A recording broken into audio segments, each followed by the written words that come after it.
we're going to get started. Thank you so much for joining. I feel like every time I'm in a movie theater now, I want the lights to dim and have my Nicole Kidman moment. Is that just me? We come to this place for magic, right?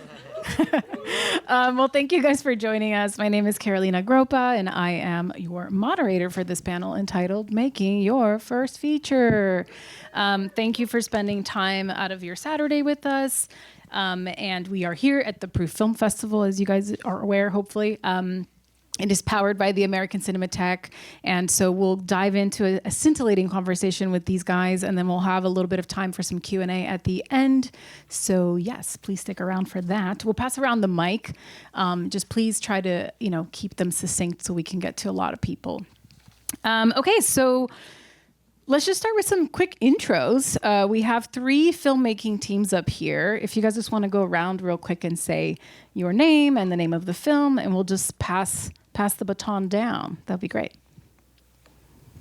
Hi, everyone. My name is Elena Sardinha. I'm a producer of the film Satisfaction. Hi, everyone. My name is Alex Buranova. I'm the producer and director of the film Satisfaction. You have your own. And writer. I'm Alex Orlovsky. I produced Lurker. We're 50% Alexes. Yeah. My name is also Alex. And I wrote and directed Lurker, and we made it together. Hi, I'm Lucy Goodman. I was one of the EPs on Fuck Toys. And Timothy Petrini will be here soon. He has a dog emergency. Will be here any second. He is the lead producer. Yes. Everyone shake your head like this when he walks in. Disappointing. Yeah, make them feel terrible. We love that. Yeah. Well, thank you guys all so much for being here. And thank you guys for being here. This conversation is being recorded. It will be a special edition of the podcast Angle on Producers, which is my show. I forgot to mention that at the top and plug myself. So if you guys don't know the show, please check it out. It's a love letter to our community with an angle, pun intended, on producers. So with that joke, we'll jump right in. I mean, I think like the first question I always get is like from directors predominantly and filmmakers is, well, how do you find your producer?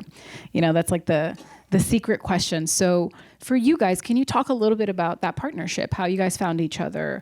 What were some of those qualities, whether it was in the project or about your own sort of like synergy that felt like, okay, this is a marriage, a creative marriage we're going to invest in, because we all know how long some of these projects take to be made. So I'll start and pass it too. So I had a couple of producers on the project that kind of came and went. They were interested, but they weren't really involved. And then and so years passed and nothing was happening, and cast wasn't getting attached, financing wasn't raised. And so I called up somebody at the Sundance Labs that I knew, and I was like, I am looking for hungry, young, energetic producer, ideally queer, because I'm making a queer film. And they recommended me Rafael Tomasetta, which is Helena's partner, and they have a company together, and that's how I found them. Yeah. And then from there, after meeting Alex, for us, it's always about the story and the script. So we read the script, connected with deeply. It's also mine and Raphael's first feature, as well as Alex's. So we saw in that the opportunity of jumping into a great project and doing something together. This is being recorded? Yeah.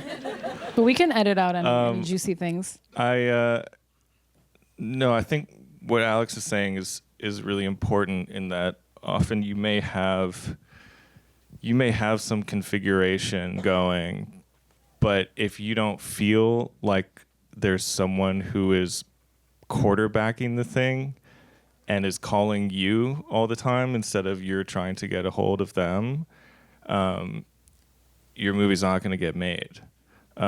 So once I met Alex Orlovsky, things kind of became very straightforward, and I remember going through similarly years of being like, what is this dance that I'm in? Like, is this sort of a delusion of me thinking this is gonna happen one day? But then when I linked with Alex, it was like, okay, now we're going to get the money, now we're gonna cast the movie, now we're going to shoot the movie, and then we edited the movie, as one does.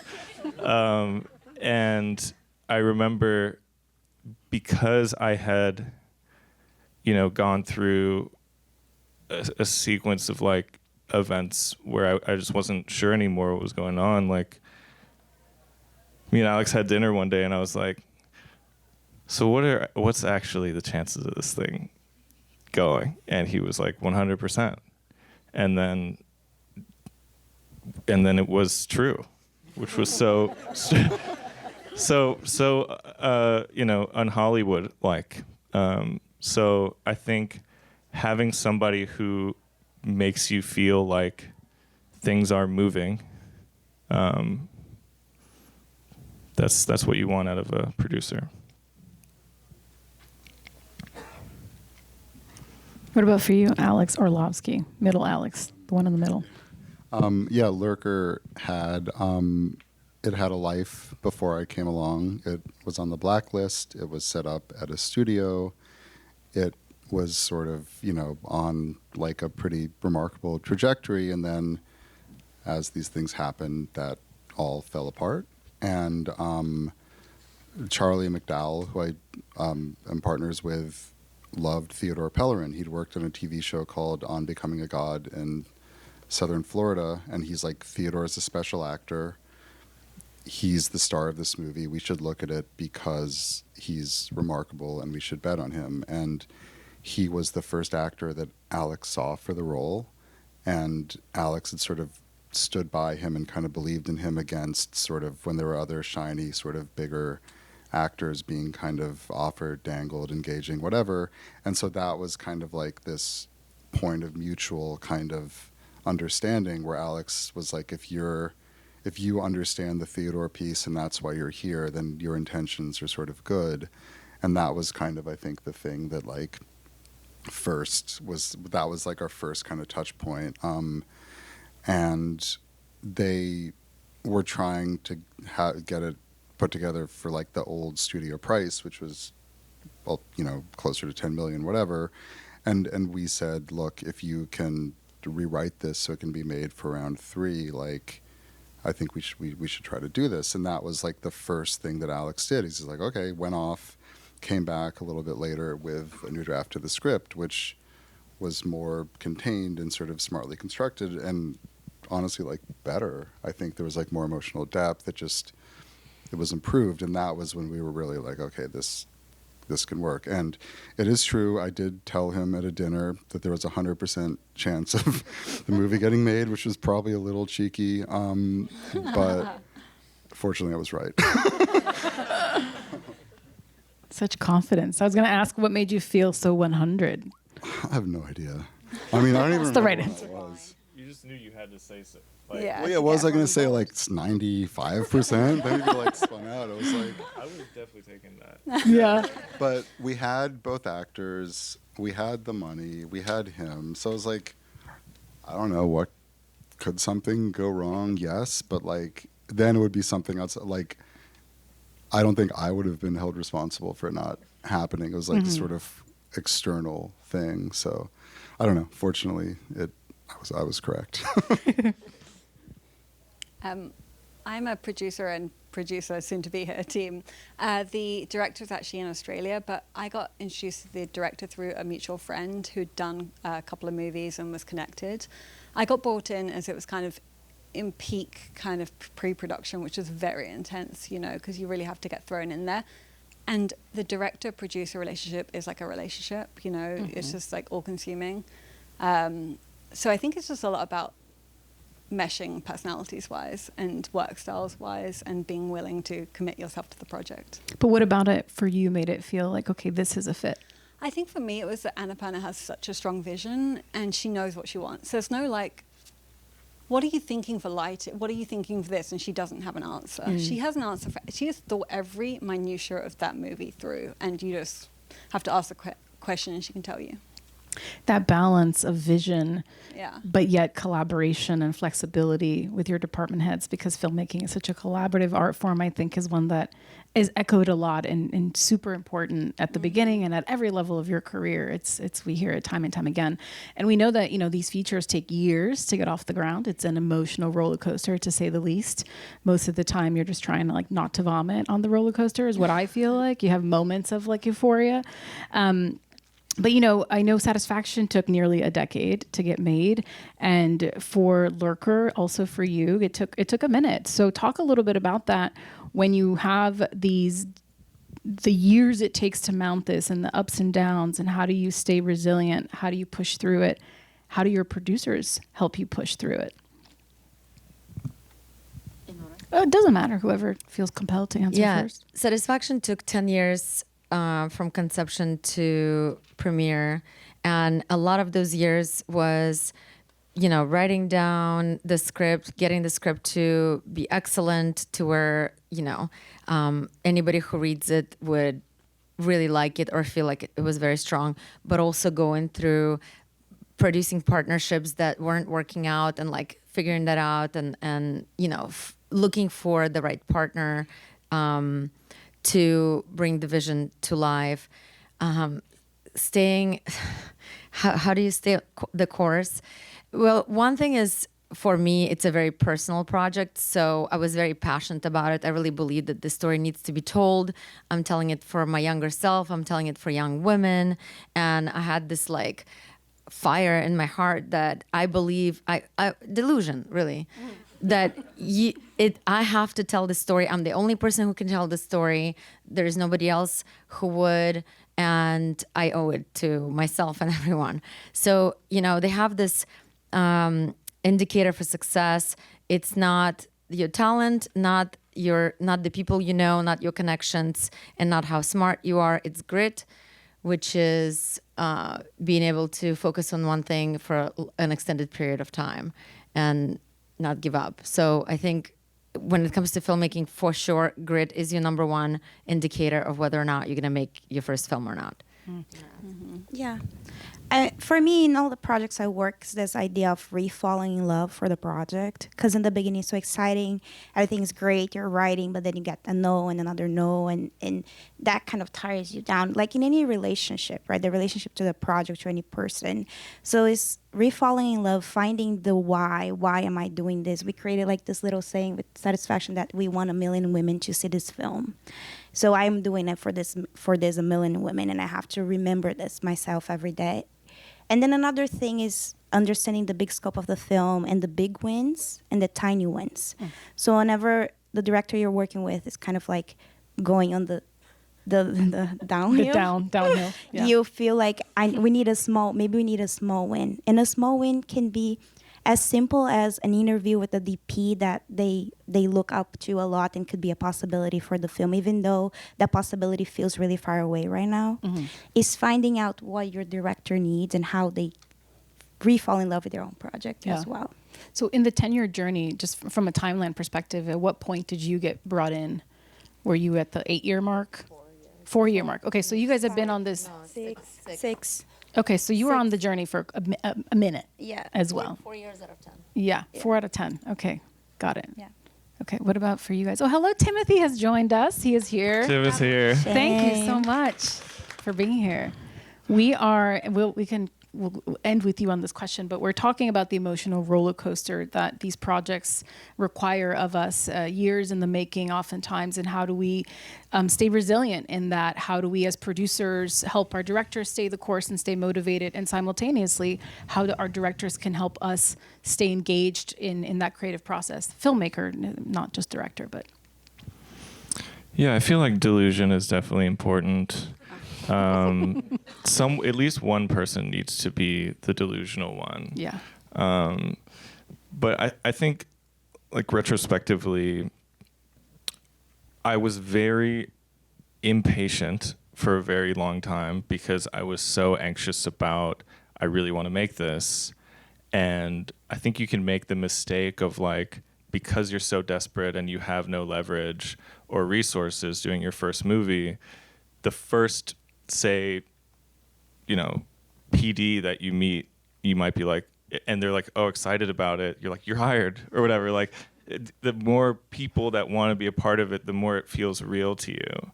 But the truth is that, like, the longer it takes, it's a luxury. And a lot of these decisions, these configurations that come together eventually, those are the big decisions of the movie before you start shooting.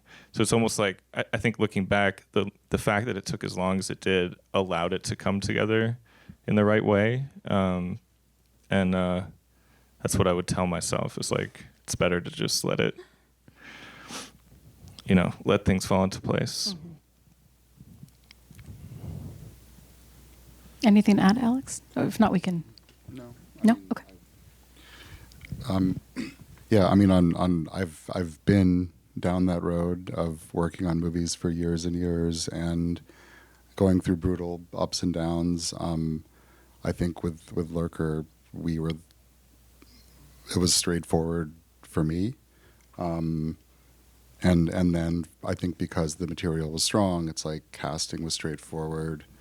We co-financed it, so we basically like knew the movie was happening, but then like we found the partners we needed. Like, none of the sort of, for me personally, it wasn't particularly like challenging in the way that some things have been. But I think Alex, he was the one who got to do the suffering and wandering through the desert. I just showed up and was like, okay, I know you've had a hard road, like, let's just do this thing. But he made, he like rewrote the script. He did all the things that if he hadn't done those things, I think it could have been a much longer process or might not have worked out. So I don't know. I'll agree with all the Alex's delusion. It's the kind of key. But I do agree with what you said about you meet someone, you're like, oh, you're interested in my movie, great, come on board, because you just want to get it made, right? But that might not be the right person. So it is believing in the project and taking the time. But it's also absolute perseverance, because things will have stops and starts and you'll get so close and then not get it. And that will keep happening. And then eventually it will happen. But it's so tempting to give up before that point. I actually will say I think there's a difference between perseverance and delusion. And that is like an important, I think like delusion's good to a certain extent, but you also have to sort of like look at the feedback the universe is giving you on your project. Tailor it. And I think like there are definitely times where people are like, no, but they don't see it or they're not believing it. But then there's also times when people are like, no, because it's not good enough or it's not ready. And I think being able to differentiate between those two is really important.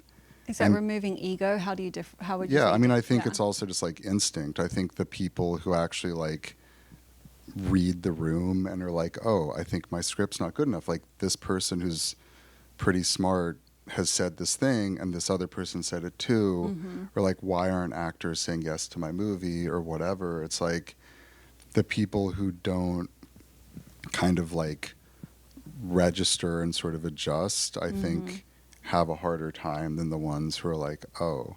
And sometimes it's like, I've seen people like try to make a first film forever, and then they're like, this is impossible, and then they just like write something else out of frustration, and that becomes the first film because that other thing was sort of like too ambitious or too tricky or too whatever. It's like, so there is sort of like this weird kind of like delusion is good, but like you got to kind of know when to read not the be room. Obnoxious. Or just like don't set yourself out on a fool's errand, you know.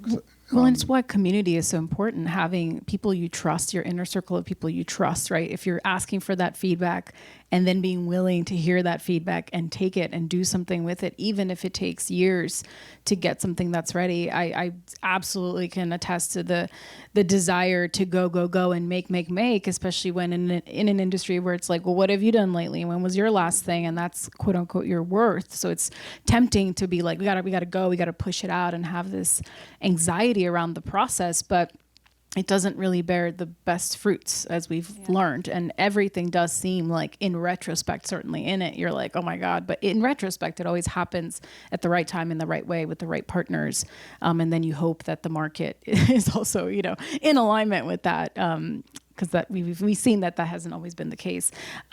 So in talking about budgets, which is always very important with your first feature, it's complex financing a lot of times, right? We have tax credits, grants, equity, pre-sales, depending. How did you guys piece your budgets together? However much you want to share about that. And particularly for Elena, I was curious if being a part of Film Independent and the Sundance Institute, did having those accolades and those feathers in your cap help you in any way when you were trying to go about getting the financing for your project?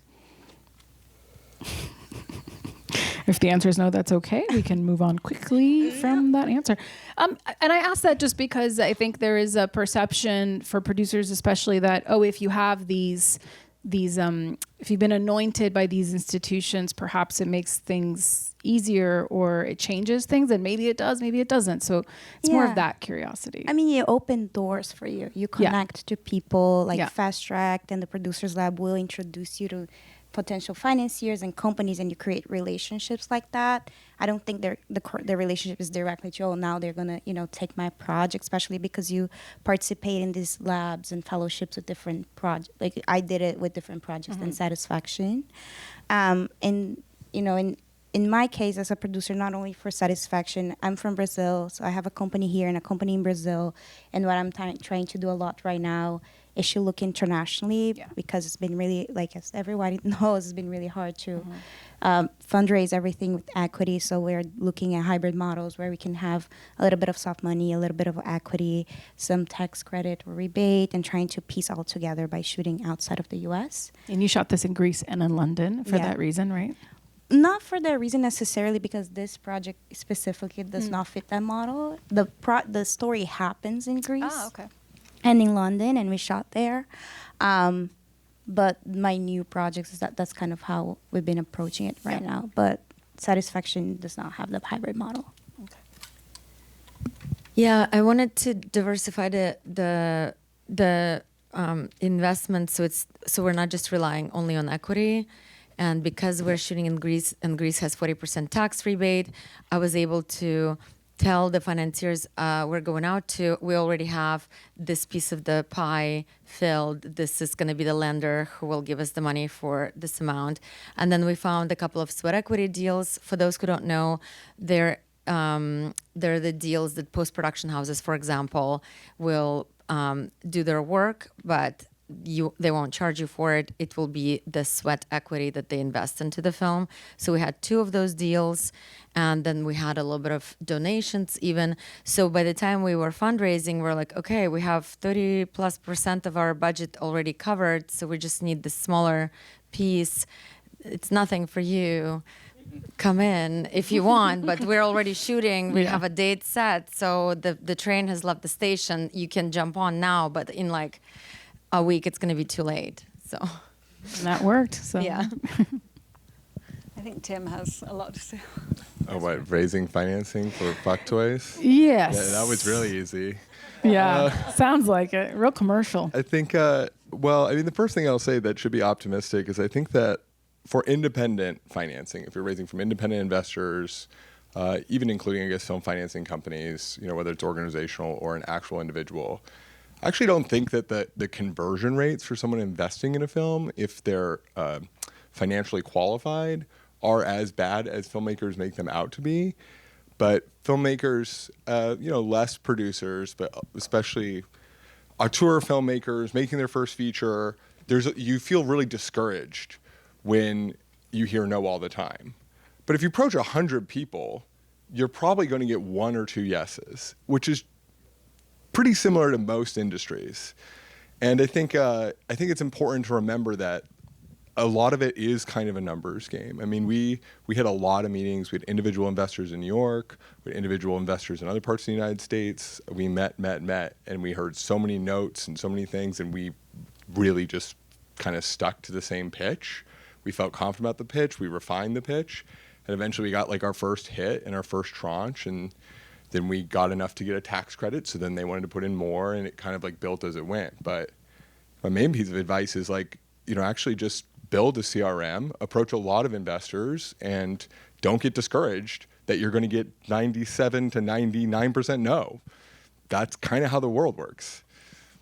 I heard somewhere from a tech like VC startup thing I went to recently where he said every no is actually an opportunity to get closer to a yes. So it's something that isn't landing that you can refine, and you can like just use that to like polish your diamond a little bit more every time. And if you look at it like that, it's a great positive spin on it. It can be invigorating instead of something that just beats you down, because it is a lot of rejection. But that's the nature of this industry. So, you know, you have to have better tools to deal with it for sure.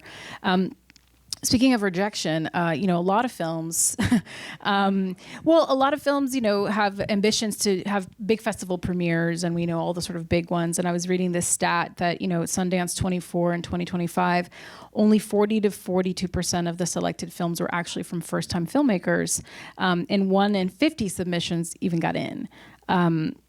So for you guys, what makes you feel like your film is festival ready, right? And when you start to make that strategy and identify what the festivals are, how do you go about putting that together when you're already sort of approaching the end of post and coming up with your festival, you know, distribution strategy? I mean, I have been doing this for a pretty long time and have had a lot of films go to Sundance, and I guess I'm fortunate in that way. So I've learned a lot about the process through doing so. I think it's harder than it's ever been, but also because Sundance is like lost screens. Like one of the reasons that they're moving is because they don't have as many theaters as they used to, and so competitions was taken from 16 to 10 films, and that's like, you know, it's a huge reduction. Like if I was better at math, I'd tell you what the percentage was, but that's, you know, but I think that for the programmers, it's like a really challenging thing. And I think, you know, back in the day, it was like 200 plus films could play at Sundance, and now it's significantly less. And so that just makes everything that much harder. But I think you just have to, like, if you think that your film's singular and you think that it has a point of view and is unique, then you just have to kind of find the right way in. And I think there's like the agency thing. If you're, you know, I have direct relationships with the programmers, and so I can talk to the programmers, but it's not about take this film. It's, I think that this film is worthwhile, please watch it. Mm-hmm.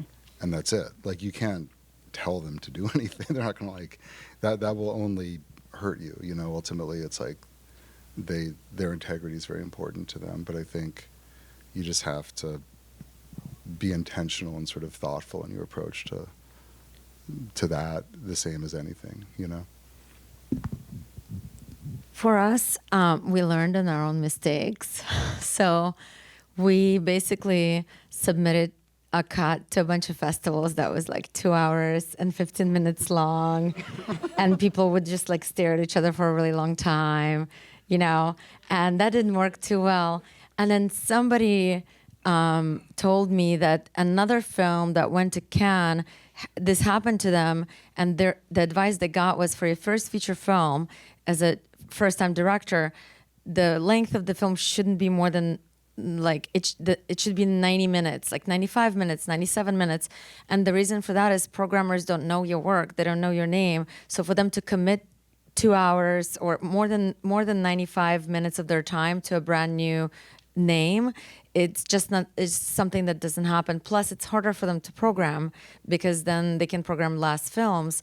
And so we went back to the edit room and we cut it down and we resubmitted to a couple of more festivals and still no bites. So I was like, okay, remember that thing that I wanted to do? Remember how like I wanted to cut out all the dialogue between these two characters? Let's do that. And so we went back into editing the third time. What did it get down to? 97. Wow. So you went from two hours? It was like 220. I lied because I was embarrassed. Wow. And so, and I don't miss any of it. Like there was one scene that I think we're gonna release as like deleted scene, but that's it. And then the third time I went back into editing, I did something that I wanted to do, been wanting to try since the beginning, since before we even started shooting the film, which is get rid of all the dialogue between these two characters. So now in the film, these two characters never talk unless a third character enters the scene. And then it started getting into the festivals, and we premiered at South by Southwest, and we just played in a bunch of festivals, got a few wins. Don't make that mistake, guys. Learn from my mistakes. Make sure your films are, make sure they're short, but also what would have helped is like showing it to someone who, like Alex, who has been around the block, who can tell you like it's too long. And also, like do something about all this dialogue. I don't know. Yeah, if you're going to go to the trouble of making like a feature film, like don't ever submit cold if you can help it. Yeah. And I think that's like find someone out there, whether it's an agent, whether it's another producer, whether it's whoever, and see if they'll be an advocate. And if people don't want to be an advocate, that means you need to go back into the edit room and make it better. It's like that sort of goes back to what I was saying before, but because I think they do, like, discovery is very important to those festivals. Like, they really do want debut filmmakers, and they really do want to launch voices. Like, that really is the desire. But it's like, is there a way for you to sort of cut through and position it a little bit better? But also, if it's not ready, don't submit it. You can do it next year. You can do it to another fest. It's like, I think that's a really good and important thing to know and remember. Yeah. I mean, I think a general PSA just on runtimes of films alone. I mean, we all can attest to going to films recently of like some of the greatest filmmakers of our time, and we're still like, ugh, could have cut 20 minutes out of that. So like, really be honest with yourself, when you're making your first film. And I think the constraints, the creative constraints, we all know. We've heard the Jaws story. We've heard all of these stories of when you're pushed up against budget constraints, schedule constraints, time constraints, how that does force you to find creative solves that potentially most of the time makes what you're making better. So in light of that, I'm curious, what were some of those? You already gave us a little sneak peek, but were there moments in the process for you guys, whether in production or in post, that you really were backed into a corner that you had to creatively get yourself out of? Oh man, we were backed into so many corners. Everything was a Can you corner. just tell them a little bit about like what your film is about, by the way, and for all of you guys eventually, because like context is important.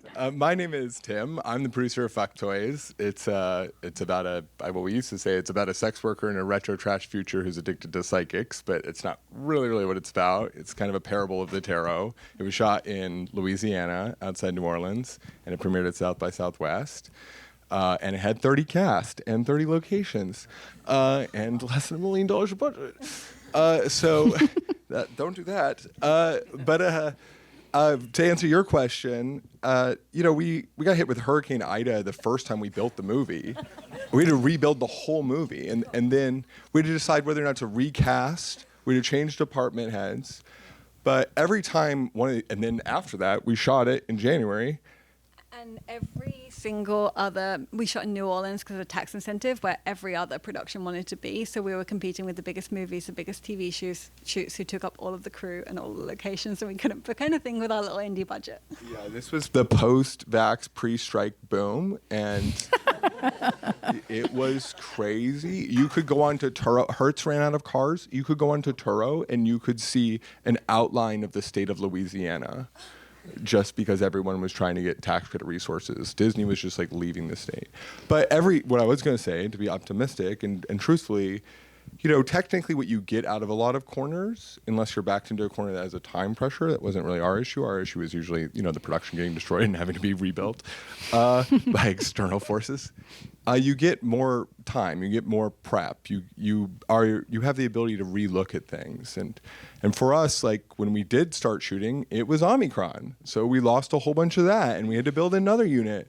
But getting Big Frida in the movie, getting some of the other locations in the movie, that happened because of that. So a lot of times, like when you're in a corner, get out of it and just like get through it. But there's kind of like a gratitude that you can have for it. If not all corners, there are things that went wrong that never went right later, but for a lot of them. So yeah.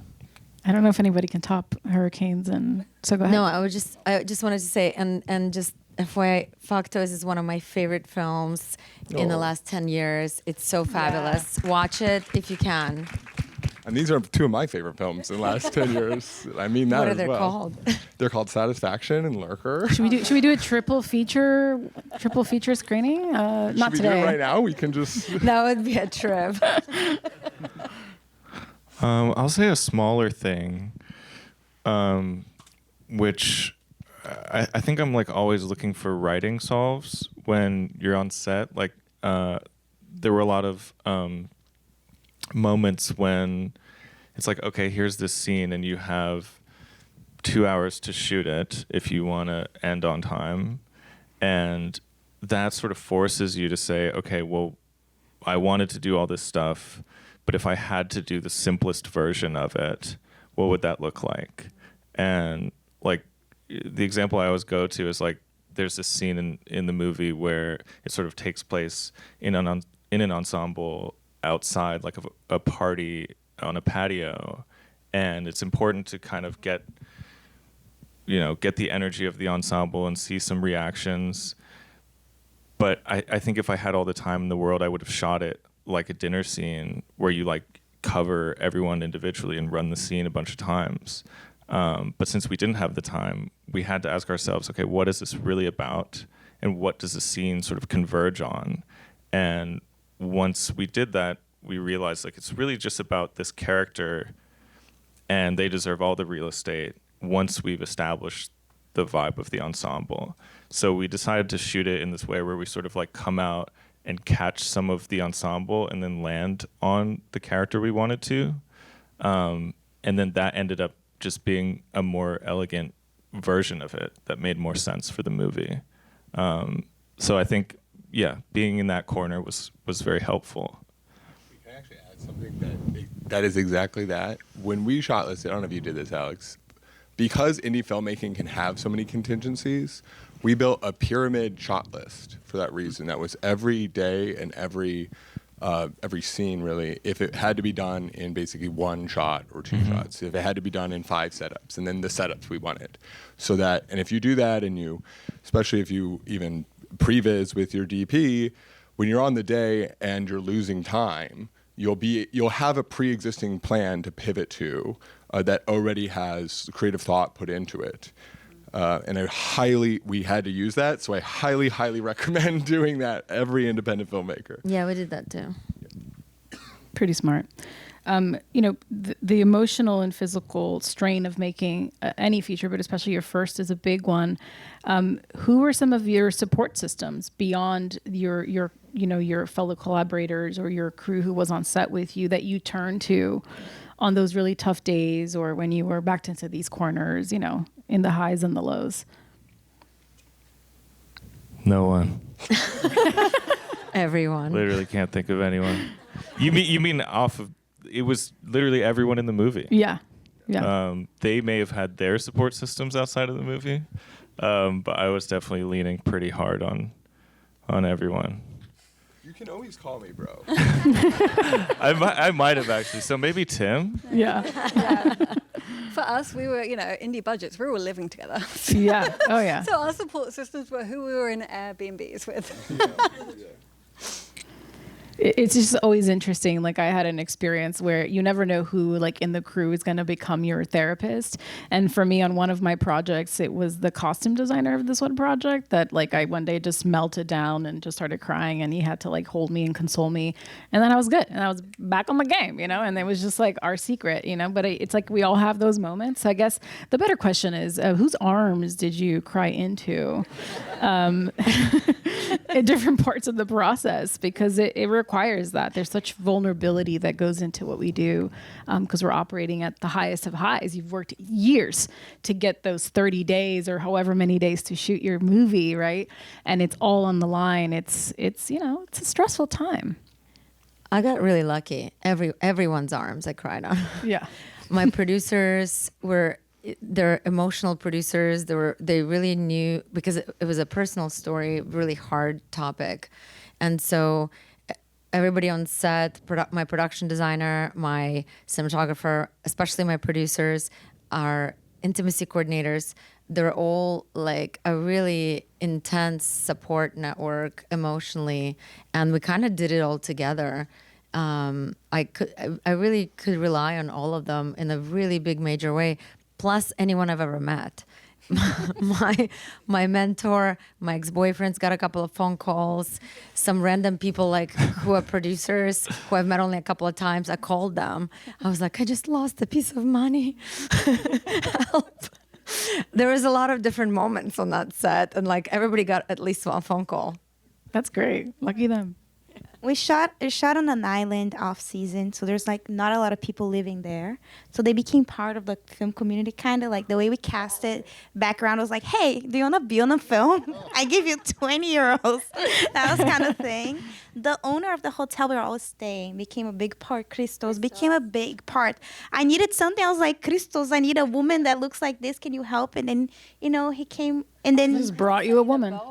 yeah, he found us a boat. Exactly. He was drunk, but he rolled up on that boat. Yeah. So the people from the community just showed up. And, it's crazy to be doing something so stressful and beautiful at the same time in a place that it's so beautiful. It's like it's Greece. So look around and be like, I have so much stress, but it's so beautiful here. It's like White Lotus a little bit. Yeah, I have to release like cats. Take the stress out of me, cats. Because there's cats everywhere.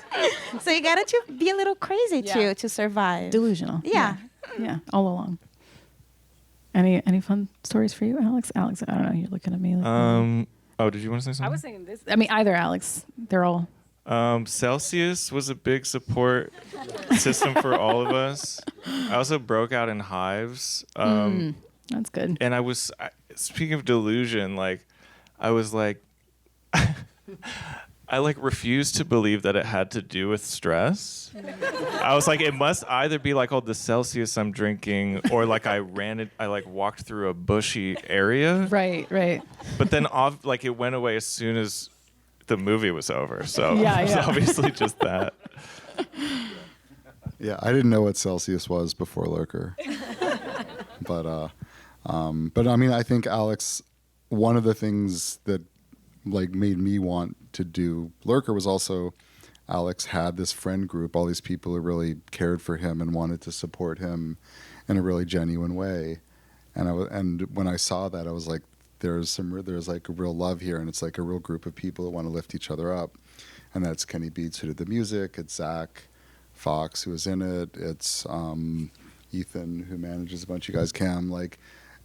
And so it was like a true, genuine friend group. And I think, like, I'm, like my days of sort of that kind of like romantic, we're going to make our first film thing, or like that was quite a while ago. But I was like very happy to kind of be able to like support this group of people doing it. So it was definitely not even remotely the most stressful movie I've ever made, or the hardest. But I think that's also because he got his suffering out of the way before. Truly, before I every showed step up. of the way, down to hives. Like, you took all of the suffering, and Alex just had a really good time. No, He's chilling. No, I was having an amazing time on set. I should say that. That's why I didn't think Yeah. the hives were stress related, because it was mostly a blast. And that's not really true for a lot of first movies. And I think it's a testament to all the great people that I had around me, because I barely knew what was going on. But I feel like,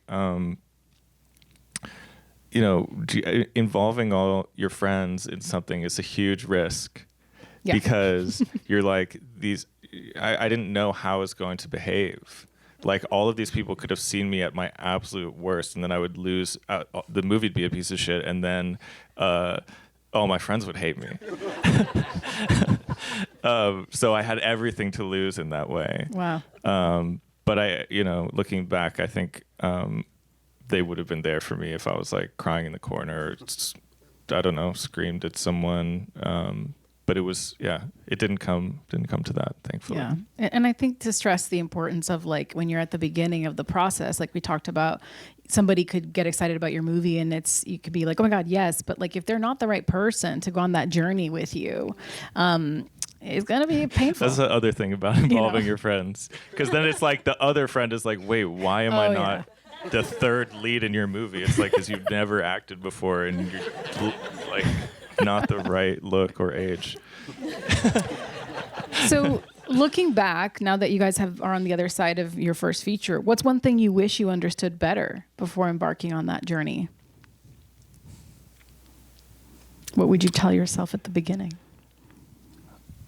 Take your time. Calm down. Everything's going to work out. No, it's this impatience that Alex spoke of. I also had it, and especially in post, I was rushing for some festival deadlines. I don't even know if I think, you know, taking your time and using it and looking at it as a privilege and looking at it as a gift and using it to find your voice, to find your film, to find like the reason you started telling the story in the first place. It's very important. And if you rush that part of the process or any part of the process, it's not gonna end well. So taking your time and, you know, any setback that sets you back time-wise is a gift. Yeah. Yeah, I would almost say that I would say that I wouldn't tell myself anything, because truly like the ignorance, not knowing the mountain that you're climbing and just not knowing how long it's going to take and how much it's going to take out of you. Like, if you were just to like, if you just had never seen how high the mountain is, like you can kind of just keep walking, and then they'll tell you, oh, it's actually like way further. You're like, okay, well, I've gone this far, like, and then you kind of just psych yourself into finishing somehow. So I feel like the more things I didn't know, the better. I mean, there are really general things. Like I'll say one really specific thing that to write this moment right now in independent film, which is if your film doesn't have agency support or an existing distributor or production company, if you're really making a first feature that's going to be micro budget or ULB, MLB, that you're going to try and distribute through festivals, you need to budget at pre-pro 20 to 25% of, if you want to be commercially successful, of your film's budget to marketing and distribution. A lot of the pickups that you have read about from Sundance and TIFF and just literally every festival this year that are competition films that are not being pre-sold to Mubi and Neon and A24 and similar, no one is saying what those numbers are. And they are a lot closer to zero than they are to $500,000. Let me put it that way. So, which is unusual. It didn't used to be this way. In 2018, 2019, even some of 2020, you could make a film like that. You get a $600,000 offer. That's how that would go. And that model has changed a lot. And some of the filmmakers I know that are doing it will be very far ahead. They still have to figure out how to get the film into festival, make it good, and do all that. But on the other side of that, you'll have enormous leverage if you planned for that in advance. And hopefully by then it'll be over, and we won't have to worry about it. Oh wait, I have one more thing. If it's your first feature and you're directing, by nature you kind of don't know what you're doing, but probably you have some angle and there's some reason someone's given you the reins to this. And like for me, that was writing. And if I could kind of just have the horse blinders to some of the other stuff, and I could really just like trust that the thing I had my eye on was my strength, like everything else could kind of a little bit take a back seat, and I wouldn't try to like overcompensate by like needing to know what lens was going on the camera. Like this, you only have a certain amount of capacity for all the types of fires that you can put out or all the things that you could really focus on. So having kind of your lane, maybe that's directing actors, or you have an eye for performance or something like that. Like if that's your thing, then stick to that and do a really good job of hiring other people to cover the other bases. Ileana, anything to add? Because I know this was your first feature, so I'm curious from the producer perspective. Yeah. It was my first feature, as also my first feature shooting internationally. And we didn't have enough budget to have like a company with infrastructure in Greece. So we kind of produced on the ground in a country you don't speak the language. So you didn't have a services company? No. Wow. And we had crew from Ukraine, from Hungary, actors from the UK, I mean, half are from Brazil, our composers Japanese. It's just like a lot of different ways of doing things, different languages, different communication styles to manage. They call Greeks the Latinos of Europe. Oh boy. You and I being Latina. Yeah. We're both Brazilians. So You we have know, that shared- very passionate. very passionate, opinionated people. Half of the time, you feel they're fighting all the time, and you don't understand what's being said in the walkie-talkies. So how did you manage that? How did you streamline that? It was really hard. Especially to create a space for Alex to be able to step in and like. She didn't. Yeah, you obviously shielded her from a lot of that. Yeah. So how was that? It was tough, and I will say too that Greeks are very sexist community and culture. So most of our, like the line producer and all men, and I think at first it was hard for them to take direction from me and Alex. They would be like, "Why are you double checking me?" And I'm like, "I'm just asking a question, you know." And I think I had to learn my own way into gaining their confidence or like the trust that I was just doing my job. But it was really challenging. Yeah. Really, really challenging. It's not just Greece. It's a lot of places. Yes. I know. I'm so Still- used to it. I'm like, yeah, that's how the world works. Yeah. Yeah, how did you manipulate these men to do out of their sexism? You just scare them into it. That's like what I did with Alex too. That's exactly. I think as a woman as well, who I always have looked younger than I am. Certainly in my career, I've had a lot of older men who in every part of the world, not just who have had a real challenge with that, and it is the psychology of what we do as producers, as managers, of like, how do you navigate this space? Because you need it's like a game, right? You need something out of this person and you can't replace them. You don't have a choice. You have to just find your way through. That builds a lot of resilience and character against our will, but it does, to just how you navigate the world. And hopefully it gets a little bit easier to like assert yourself. I don't know if you feel like that's like you were able to sharpen that muscle. I don't have a problem asserting myself, but Yeah. they wouldn't listen to me. Yeah, but you know what I mean? Like finding your way Yeah, to get them to listen is what I'm saying. Yeah. We'll Yeah. see. Next time I work with them, 6-year-old Yeah. man. I once had a dolly grip. I had a dolly grip once. I was 10 years into my career, explained to me how a dolly worked. And I was like, huh, really? And then there's tracks and the wheels and then the camera goes on top. And then when he saw that I was like, kind of messing with him, he was like, oh, I get it. I'm like, yeah, I'm not trying to operate it. I get it. But like, I understand what a dolly is, sir. We had a crew member at one point giving Annapurna notes on blocking, and she about lost it. She had to just Whoa. come up to me in the AD and be like, "You need to talk to this person." But my co-EP Heather Buckley had a great quote about all of this because we get so frustrated and like, what is happening? And she would say, "Tim, you have to realize that their whole lives, it's impossible for them to view her as an authority figure." And you just have to just get the ADs to make them do it and get the shot. And don't try and change it in this venue because you're not going to heal the world. Yeah, you're not going to make your day if you're healing, Yeah. structural sexism. Well, this is my last question for you guys before we turn it over to, how are we on time? I feel like my inner AD clock is, I don't know why I felt like we're running out of time. A little pitch on the film. So Lurker is now streaming. Where can we find it? Mubi.com. Mubi. Okay. Mubi.com. Great.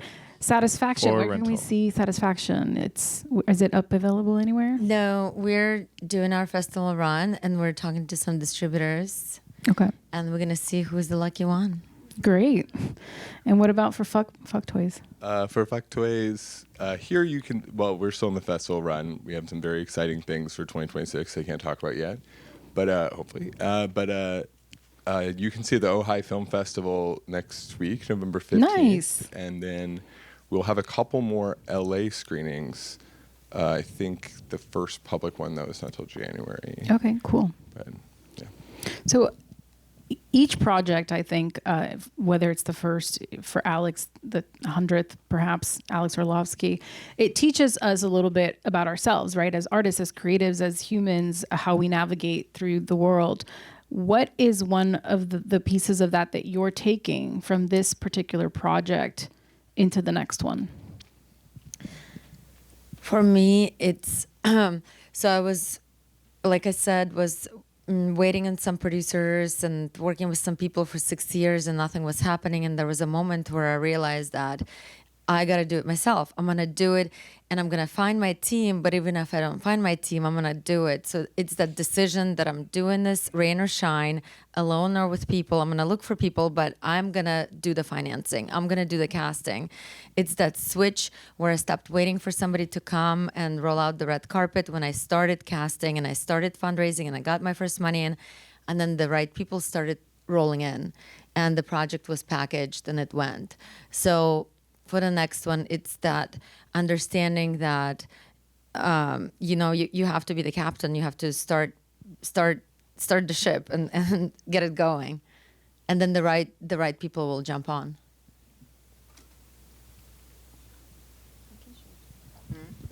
For me as a producer, it's just being really honest. What are your capabilities and not? Being my first feature, I knew that me and Rafael wouldn't be able to bring the entirety of the budget into the film. It was our first feature as well. We didn't have that roster of investors that would just give us the money. So we brought in other producers that would do that job. We brought some money, me and him, but we had other people also help because we knew we couldn't do it. So I think you have to be really honest with yourself and see what can I actually achieve. And where do I need the most help, and how can I bring people that have more experience, like Middle Alex, that has done a lot of features. Middle Alex. He could have come and helped. Yeah. Because it was my first feature, so it's like from the beginning, having that strategic mindset kind of helped as well. Yeah, and there's that a conversation real quick that you were very transparently having with Alex about the fact, here are my limitations, but here's how we're going to solve for X, right? Which I think is super important, because when people find the wrong producers, and there's a lot of shady mofos out there, I think it's because of that lack of honesty about what you can and cannot do in this moment of your career as a human in this in this life. And the people that can be transparent about that, I think you embrace that, even if you go, oh, well, they don't have all of the... Okay, but nobody does. We all learn by doing, so let's learn together. Yeah. Just wanted to with say Alex that. and with any of the projects I do, I'm doing a horror film right now, and I'm not a horror person. So I told the director we need a horror producer, because I'm not the person that will understand the structure of horror films, the distribution, the marketing, the stuff. It's just not me. I'm doing it because it's a very gay movie, and I'm very gay. Yeah. It's a good enough reason. I would say try to have fun with it, because there are so many ways to feel devastated or disappointed or scared. But it is supposed to be fun, and it can be very rewarding if you're looking for that. And have a culture of roasting everyone on your set and allowing people to make fun of you. And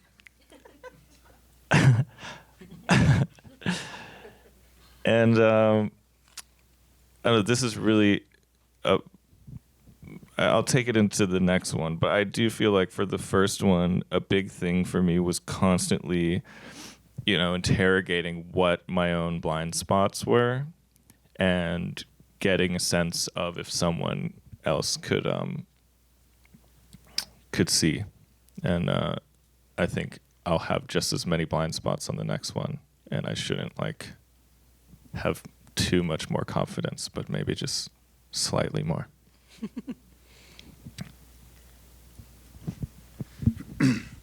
What are you taking from? I mean, I honestly, You just had a good time. I had a good time. I love. You discovered Celsius. I loved. You would work with me again? I would work with you again. Do you No, think I have a future in this business? give me a break. I mean, honestly, I genuinely love the movie Lurker, and I think for me, it's just I just want to make stuff that I'm proud of. Has anyone seen it in here? I haven't. No way. Wow, some people. People have seen it, yeah. And I think as a producer, you can every movie is its own experience. And I just really liked everyone and had, I mean, honestly, just like had fun meeting a whole bunch of people I never met before and helping them to make their movie. So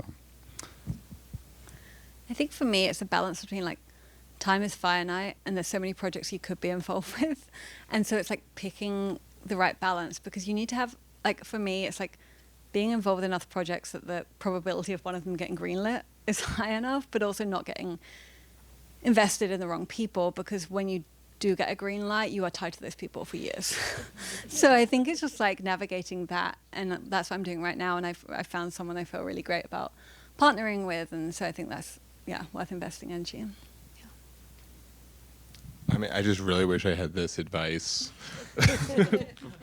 Don't feel too devastated all the time. That is a really good piece of advice. It is supposed to be fun and magical, even if you are on a mission, and that's really important advice.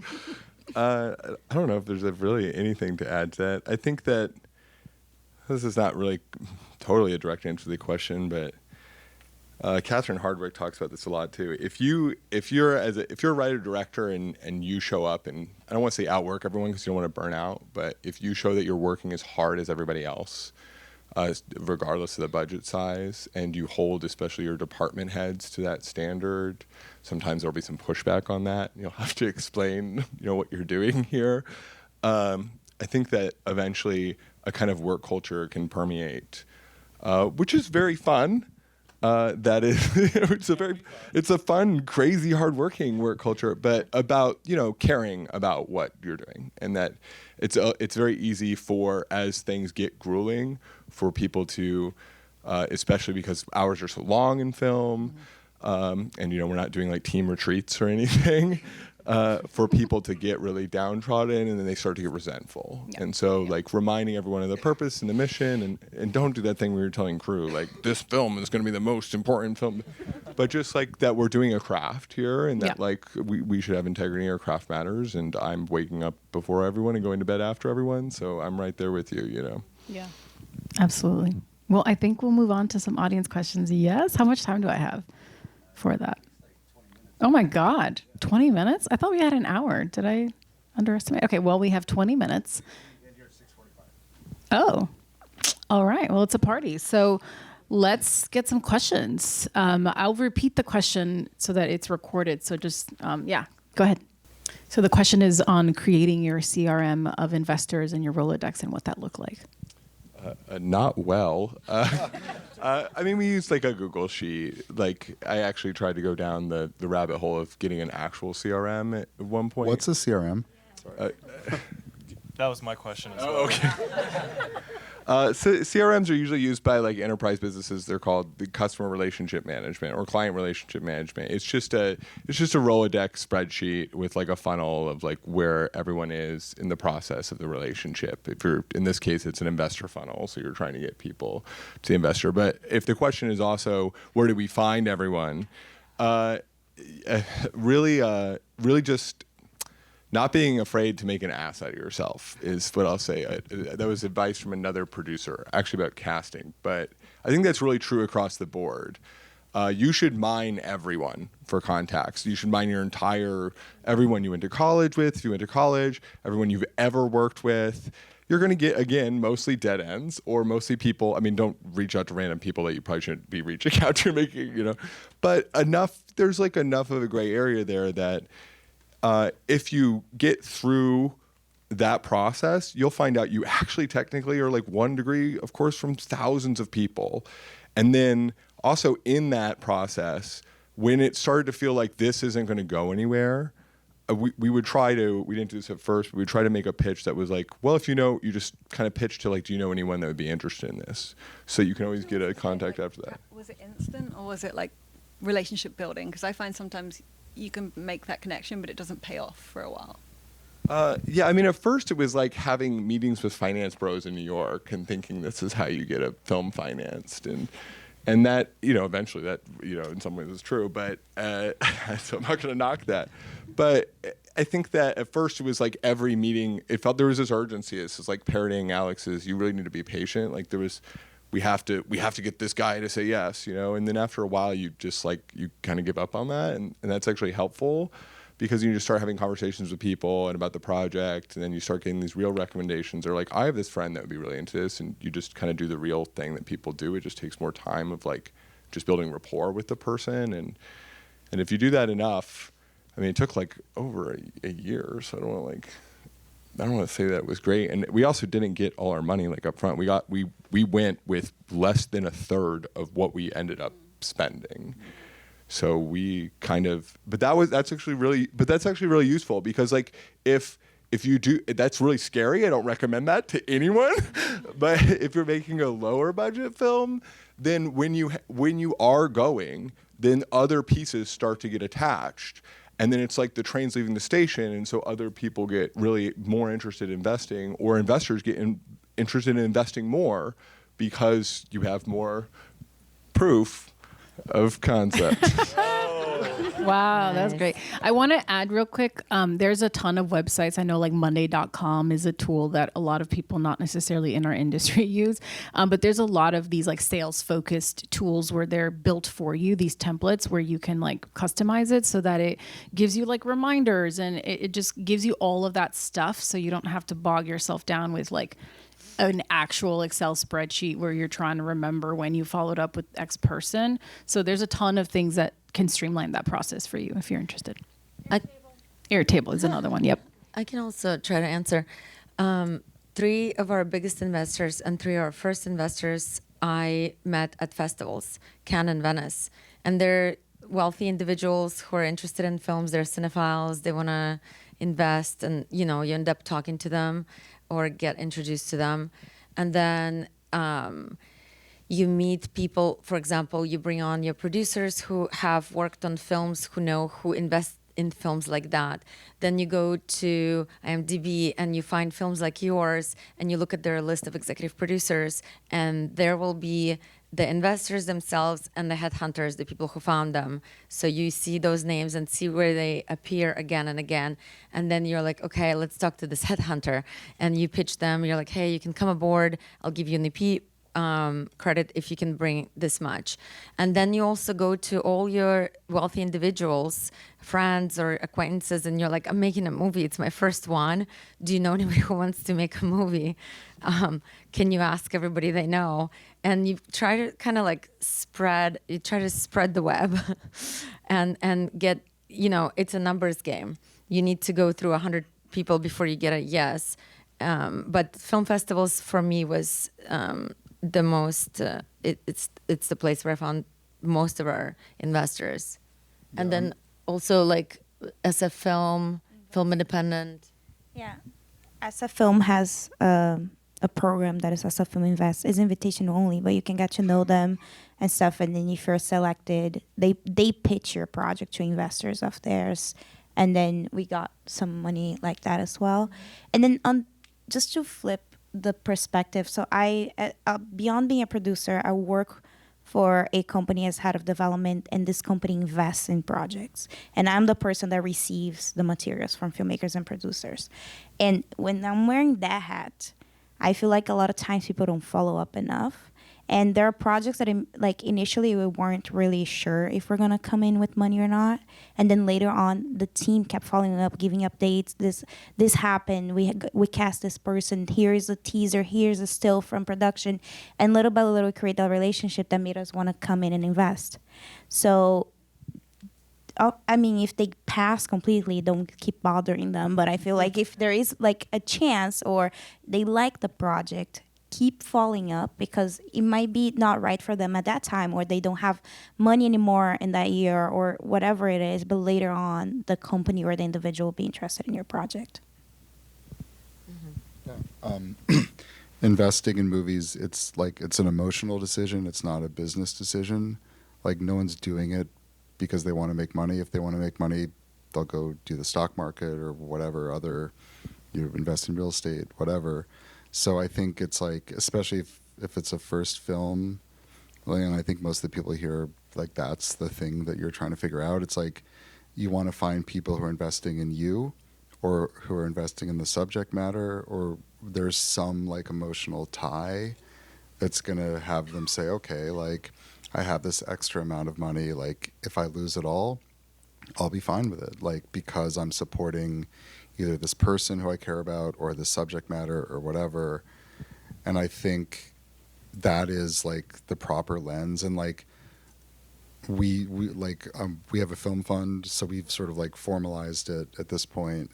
But every one of those investors has been successful in something else, and they're doing it either to diversify or because it's like fun for them or interesting or whatever. So you got to like figure out the emotional touch point or sort of reason, and just like see if you can sort of satisfy that for them.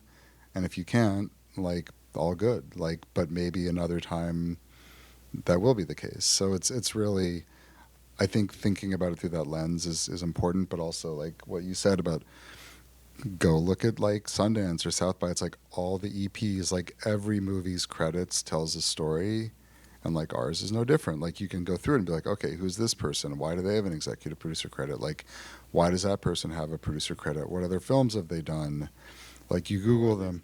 Who are these guys? But literally. And so, I mean, I still do it. I'm like, okay, like here's this movie, like who's what, like, and that is honestly like how it's a very good way to find potential investors or partners or sort of like sleuth your way into stuff. And I think the same goes with producers. It's like if there's a producer who's like had a couple things at festivals, hit them up because maybe they have a financier network that, and there's some sort of, you know, synergy or sort of way in, especially if you don't have sort of like a network of rich friends, which I didn't, like a lot of people don't, you know, but it's like you can find that. Yeah. I was just going to say that, well, yes, it's like a numbers game. If you do the homework on the front end to really go out with like shooting arrows instead of throwing spaghetti at the wall, you're just going to get a better boomerang back. But it's on you to like do that homework. And if you get one or two, you know, fish that you've like kind of, and they see that like, whoa, this person's like going the distance, they're serious about this. Excuse me. It's also going to work in your benefit, I think, to like help introductions and help just kind of move things quicker, quote unquote, whatever that means. Yeah. Yes. I'll go right here next to you. Okay. So the two questions are, the first around casting, how you go about making those decisions, getting that cast, obviously very important. And the second is particularly around when you're pitching to investors, what is the strategy? What do you lead with when you're having those conversations? I'll answer the first one. So if you wrote the thing, I think two things to consider when casting is three things. One thing is who is making the writing look good, right? Who is making you seem like a smarter writer, right? Because when you look at tapes or you meet with people, there's definitely going to be the opposite, where you see something where you're like, oh my God, I'm a horrible writer. This is so corny. And then you sort of start to look at the ones that embarrass you less and then converge on the one that's the least embarrassing. Two, I think if it's your first feature, getting a sense of them in the meeting, I'm talking specifically about leads, where it's like this person is kind of a filmmaker themselves, and this person is interested in helping you make your first movie. So it's probably not their first time acting. And so in a way, you may have less experience making movies than this person. So getting someone who's like understanding that they're there to help you is a big thing. And then the third thing is to evaluate their understanding of the script and just let them talk about it. So if they're able to talk about their character or illuminate their character, again, in a way that feels smarter than what's just sort of neutrally on the page, then you're probably in good hands. Casting. When we were casting, we were looking for three things. All different from mine. All different, yeah. First of all, I wanted to find actors who are good at improv, smart, and could basically do it without me. kind of like good filmmakers, but who have a really great understanding of all of the characters they've played. Secondly, when we were casting, Satisfaction is a three-hander. We wanted to make sure that the cast makes sense both creatively and financially. So we were looking at a model that would kind of look smart to a financier. So we had somebody who is a festival darling, Zara Amira Brahimi. She just won Best Actress in Cannes for Holy Spider. So we went after her and attached her after an in-person meeting where for 3 hours I had to talk her into it in Paris. And I was like, I'm in a neighborhood, grab coffee with me. And she was like, okay. So then I had to fly to Paris. and then Finn Whitehead, he was a lead in Dunkirk.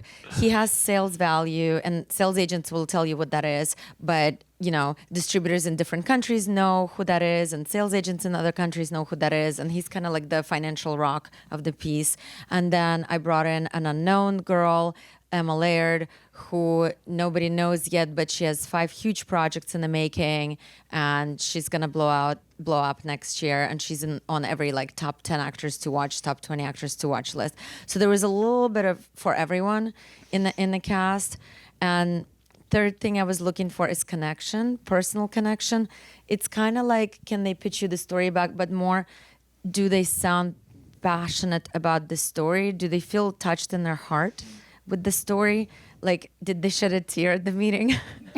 You know what I mean? So I was looking for that personal connection to the material, because then I knew they would work with me, they would listen to me, and they would be great on set.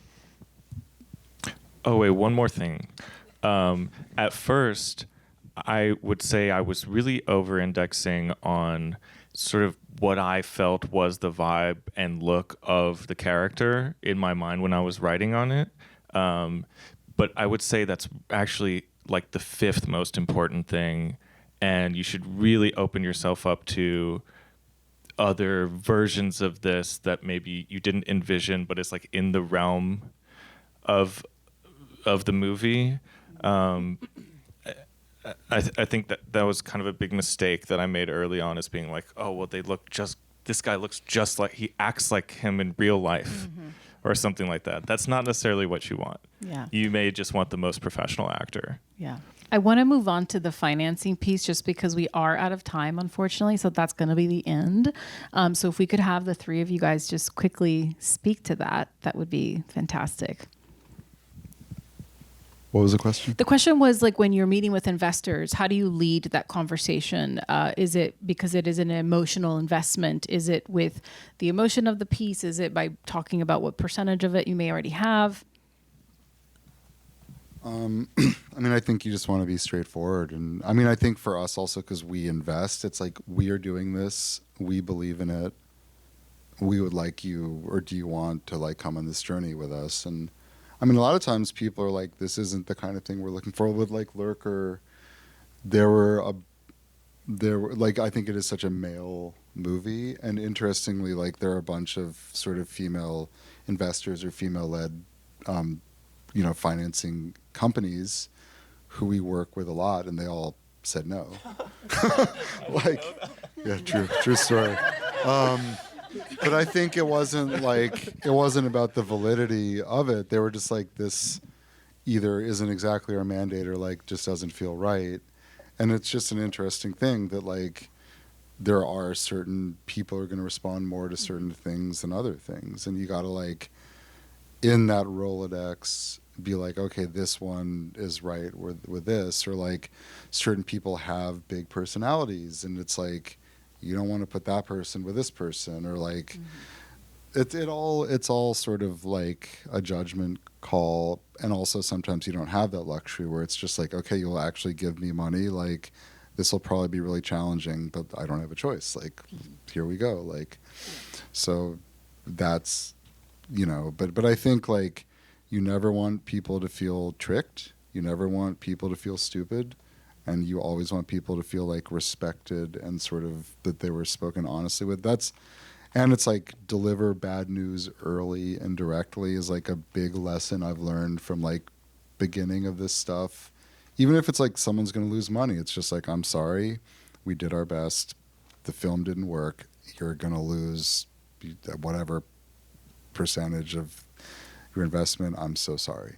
And if you just are like straight about it, like they might come back, you know. It's like, because they've probably in their other careers have like failed and lost, and it's sort of, you know, they'll be okay with it as long as you're like real. So yeah.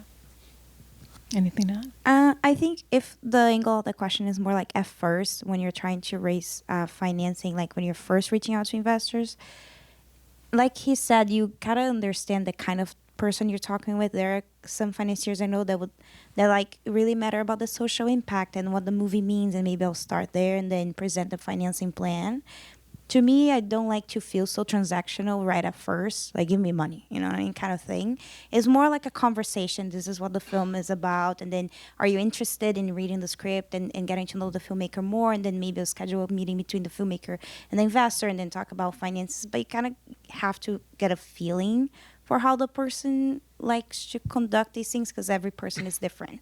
I know people that like to talk 5 words and just have like straight to the point, boom, boom, boom.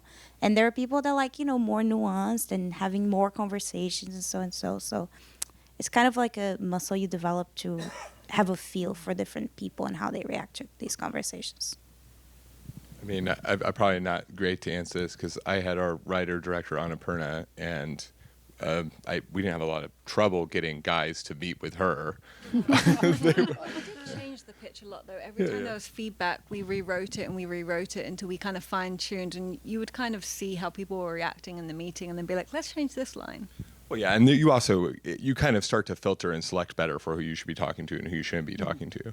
But I will say, so that I'm not just saying that a lot of what she's saying, if your movie is good and you believe in it and you know how to tell the story of your movie, like to get cast excited or to get a department head excited, getting someone excited about your movie without like having all these strings attached is really effective. Sometimes if it feels like you're not going to have the moment to like really do the transactional part of the pitch, a lot of times you can schedule a follow-up and see if it'll just marinate in their head.